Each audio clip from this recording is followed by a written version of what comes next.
Trump del nga spitali, bën shëtitje me makinë.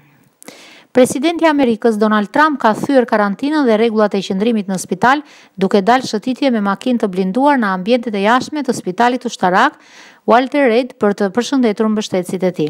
Ai shoqërohej në makinë nga agjentë të shërbimit sekret për t'u rikthyer sërish.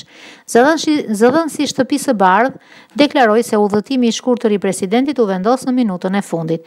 Gjithçka për të përshëndetur përkrahësit e tij jashtë dhe më pas u kthye në suitën presidenciale brenda spitalit.